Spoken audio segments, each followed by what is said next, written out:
बलवान और ये हनुमान जी महाराज पोते राम ना भक्त था, रामचंद्र जी के उपासक थे, दास थे, इसकी बहुत सेवा की। हनुमान जी महाराज ये राम जी की बहुत सेवा की, प्रसन्न हुआ, सीता की शोध की और बाद में अयोध्या में आकर अयोध्या में बैठा कर राम और सीता का अभिषेक हुआ ना। बाद में रामचंद्र जी सीता मातानी सामे जोई અને કીધું કે હનુમાનજી મહારાજે તમારી શોધ કરવામાં બહુ જ તાકાત લગાવી અને બહુ જ કષ્ટ વેઠ્યું છે, તો હનુમાનજી મહારાજને કંઈક રાજી થઈને આપો। આજે આ દાતાઓએ આ દાદાનું મંદિર કરવામાં કેટલા પૈસા પોતાની ધન સંપત્તિ પોતાના દીકરાઓને ન આપે, પણ આ અમારે મોહनजी के वचन से, कमेटी के वचन से ये इसने दाताओं ने दान दिया, इसकी बड़ी बहुत आप कायम माटे ऐसा दाता बनकर रहना, भगवान आपका घर अखूट राखे। हनुमान रामचंद्र जी भगवाने कीधु के सीताजी हनुमान जी ने कई दियो, बहुत सेवा करी छे, देख्यु कशु नतु, पण राजमाता बने ने એટલે તે પોતાના ગળામાં સીતાજીએ સ્ફટિક માળા પહેરેલી હતી, બહુ જ કિંમતી, અબજો की કિંમત थी, અબજો की। જ્યારે ગાદી ઉપર બેસે ને ત્યારે એ માળા પહેરવામાં આવતી, ત્યારે સીતા મૈયાએ માળા કાઢી અને હનુમાનજીને આપી। હનુમાનજી જોવા લાગ્યા, માળાને જોતા, હાથમાં ફેરવતા, મણકા ફેરવતા ફેરવતા જોવે છે, ઓહો મણકામાં મારો રામ છે, હે મણકામાં મારો રામ છે। પછી તો ઉપર જોયું તો દેખાયા નહીં, એટલે પછી તોડવા લાગ્યા મોઢેથી, હે મણકા એક એક તોડ્યા। એટલે જાંબુવાન આદિક વાંદરો કહે છે કે અંતે તો વાંદરા રહ્યા, સ્વભાવ ઉપર ગયા, હે પોતાની પ્રકૃતિ પર ગયા। એ હનુમાનજી આવી પ્રસાદીની માતા સીતા મૈયાએ તમને આપી છે માળા સ્ફટિક મણીની, એની કિંમત તો સમજો, એને તોડી ન નખાય। અંદર શું જોવો છો મણકા તોડી તોડી? ત્યારે હનુમાનજી દાदा કહે છે કે હે જાંબુવાન, એ માળાના મણકાની અંદર જોશો કે મારો રામ છે કે નથી, હે કેટલી હનુમાન દાદા ઉપર ભાવના, રામ ઉપર કેટલી હનુમાનજીને ભાવના હતી। ત્યારે બધાએ આમ હાસી મસ્કરી કરવા लाग्या કે જો મારે રામ ન હોય એ વસ્તુ કામમાં જ નહીં લેવી, હે મારે રામ ન હોય એ વસ્તુ કામ નહીં, કોઈ વસ્તુ કામ નહીં। ત્યારે બીજાએ કીધું કહો એટલું બધું હનુમાનજી તમારામાં છે? તો કે હા, રામ વિના તો એક પળ વાર હું જીવી ન શકું। તો તમારા દેહમાં રામ છે? હા છે, હે આપણે તો ભગવાનમાં ભગવાન દેખાતા નથી। પ્રહલાદજીને થાંભલામાં ભગવાન દેખાયા, હે તો કે થાંભલામાં ભગવાન છે? તો કે આ ભગવાન છે। હિરણ્યકશિપુએ ઘા કર્યો ને થાંભલો ફાટ્યો અને થાંભલામાંથી ઋષિ ભગવાન પ્રગટ થયા। વિચાર કરો, આપણે ભગવાનની મૂર્તિમાં ભગવાન દેખાતા નથી, આ તો થાંભલામાં ભગવાન દેખાયા। કેટલી એની ઉચ્ચ કક્ષાની ભક્તિ હશે, પરાકાષ્ઠાએ ભક્તિ પહોંચેલી હશે। હનુમાનજી મહારાજ તો દાસત્વ ભક્તિના આચાર્ય। હનુમાનજી મહારાજ કહે છે કે હા, રામ જે વસ્તુમાં હોય નહીં એ મારે કામ નહીં। તો કે સુગ્રીવ આદિ કહે છે કે તો તારા શરીરમાં રામ છે? તો કે હા, તો હોય તો બતાવો। અને હે હનુમાન દાદાએ દુનિયાનો કોઈ દાદો એવો નથી પોતાની છાતી ચીરી હોય, એક આપણા દેશનો હનુમાન દાદો એવો છે કે પોતાની છાતી ચીરી હોય।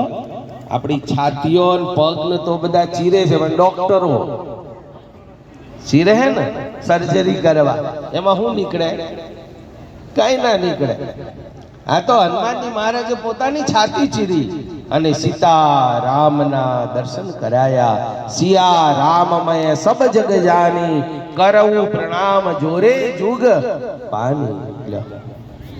ज्या जोऊ त्या रामजी बीजू न भासे रे, ज्या जोऊ त्या रामजी देखाय।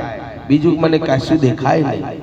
આવા હનુમાનજી મહારાજ આપણને મળ્યા અને સરસ ભગવાનનું સ્વરૂપ છે. અને એ ગોપાળાનંદ સ્વામી સાળંગપુરમાં હનુમાનજી મહારાજ પધરાયા છે. એવા જ હનુમાનજી દાદા અહીંયા જો દર્શન કરજો. અને જ્યારે જ્યારે તમારે કોઈ પણ કષ્ટ આવે તો પણ હનુમાનજી દાદાને ત્યાં રજૂઆત કરજો. હમણાં પૂજારી દાદાએ વાત કરી કે ટોરડાની અંદર ચિઠ્ઠીની વાત આવી. પેલી ચિઠ્ઠી લખે છે. હવે ચિઠ્ઠી લખનારો તો એકલો જ જાણતો હોય.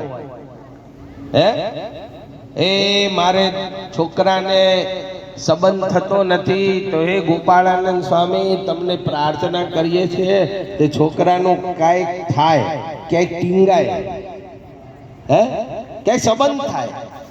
એ 20 વર્ષ થઈ ગયા લગ્ન કરે પણ કોઈ સંતાન નથી, તો સ્વામી કાંઈક પ્રાર્થના કરજો. આવું ચિઠ્ઠીમાં લખ્યો. અને સ્વામીની આગળ ચિઠ્ઠીઓનો ઢગલો થાય. રવિવાર હોય ને, પૂનમ હોય ત્યારે ઢગલો થયો હોય, તો એ ઢગલો તો આખી રાત રહે. હવે આખી રાત શું કરવાનો? સ્વામીના છાતી ઉપર, સ્વામીના સિંહાસને ઢગલો હોય ચિઠ્ઠીઓનો. પાછી પેક કરેલી ચિઠ્ઠી હોય, વાળેલી ચિઠ્ઠી હોય, કોઈ જોવે નહીં. ભાઈ હાંજે હું આવું ને એટલે ચિઠ્ઠીઓ બધું આમ બધું અડું અને સ્વામીની મૂર્તિનો આમ ચડાવું. તમે પુષ્પનો અમને અભિષેક કર્યો ને એમ સ્વામીની એ ચિઠ્ઠીનો અભિષેક કરું. બોલો, બધા જતા રહે ત્યારે કોઈ ન હોય ત્યારે ચિઠ્ઠીઓથી સ્વામીનો અભિષેક કરું અને સ્વામીને પ્રાર્થના કરું કે સ્વામી તમારી પાસેથી કોઈ આ શ્રદ્ધાળુ બાપડા આયા હોય, દુખિયારા કોઈ આયા હોય, સ્વામી આમની સામું જોજો. બાપડા ક્યાંથી આયા હોય, આમાં જે કાંઈ હું તો જાણતો નથી, મેં વાંચી નથી, તમે તો અંતર્યામી છો. અને ચિઠ્ઠીઓ વાંચજો અને એના બધાના કામ કરજો. આવું સ્વામીને પ્રાર્થના કરીએ. અને સ્વામીના ત્યાં દ્વારે એક બીજ મંત્ર ચાલે છે. અહીંયા જેમ યજ્ઞ ચાલે છે ને, આપણે તો એક દિવસનો છે, અમારે તો અખંડ 360 દિવસ યજ્ઞ ચાલે છે. એનો બીજ મંત્ર કહેવાય. અને એ ગોપાલાનંદ સ્વામીએ પોતે ઘરે નાના હતા ત્યારે એ બીજ મંત્ર બનાવેલો છે સ્વામિનારાયણ ભગવાનનો. એ અખંડ ત્યાં જાપ થયા કરે છે સ્વામીના ઘરે જ ત્યાં. તો આવી જે આદિ વ્યાધિ ઉપાધિ ત્રિવિધ તાપથી આ જીવ પીડાય છે અને એને મુક્ત થવા માટે, સુખી થવા માટે, આ લોકમાંય સુખી અને અંતે પરલોકમાંય સુખી થવા માટે આ કષ્ટભંજન દેવ છે, ગોપાળાનંદ સ્વામી છે, રામચંદ્રજી ભગવાન છે, સ્વામિનારાયણ ભગવાન છે. અને આવા બધા મહાપુરુષો છે. એને પ્રાર્થના કરીએ, એના પગ પકડીએ ત્યારે એ આપણને દુઃખમાંથી ઉગારી લેતા હોય છે. આ જગતની અંદર આ ભગવાને જગત સર્જ્યું છે અને ભગવાને વિસર્જન પણ સર્જ્યું છે. સર્જ્યું એટલે કાંઈ અમર રહેતું નથી. આપણે બધા જન્મ્યા તો કાયમને માટે રહેવાના, એક દી જવાના. આ બધા છોકરા નાના નાના છે, યુવાનો, પણ આ ગયડા બુધાએ છે, મોઢું એ જોવું ના ગમે એવા થઈ જાય.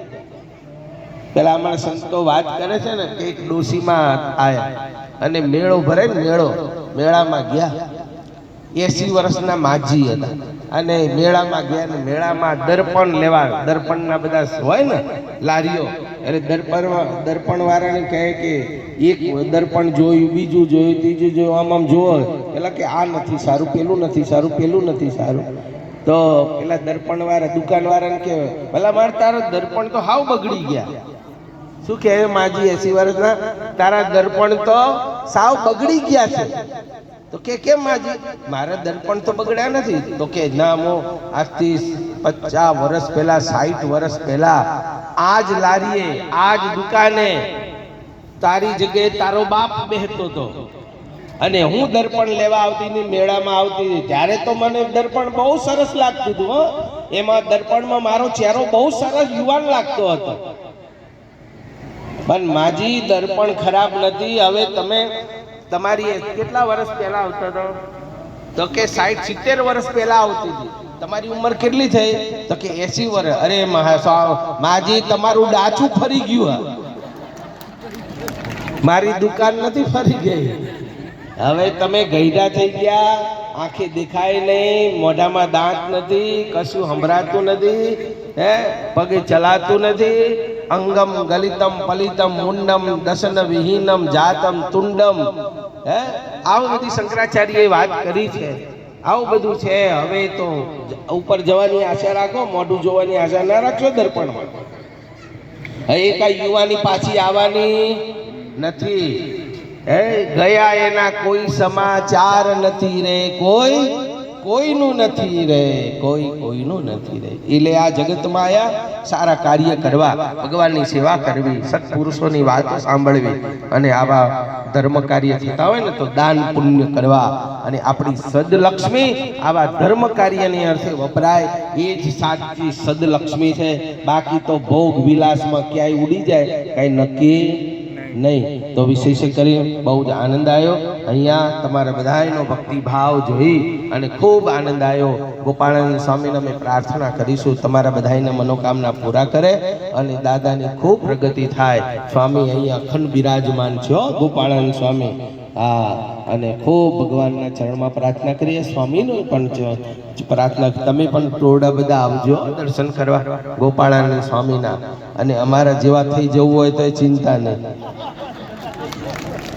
હે તાર શું સંસારમાં લેવાનું છે? કશું નથી. હવા દે.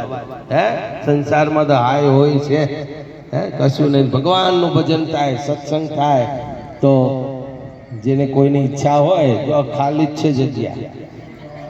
હે ડોહલા નહીં હો. પાછા યુવાનો આવે તો કંઈક સમાજનું કામ કરે.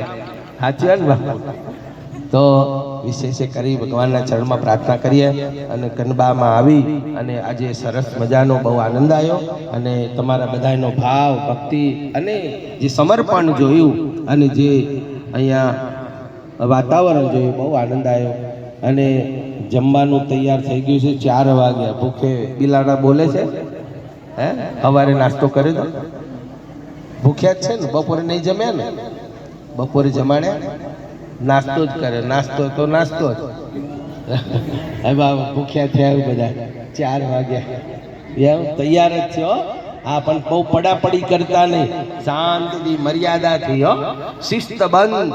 આ ભગવાનનો પ્રસાદ છે, યજ્ઞ નારાયણનો પ્રસાદ છે એમ માની અને થાળીમાં જરી કે એ અન્નનો કણિકોએ બગડવો ના જોઈએ. હો, આ એ ખાસ ધ્યાન રાખજો. અન્નનો કણિકો બગડવો ના જોઈએ.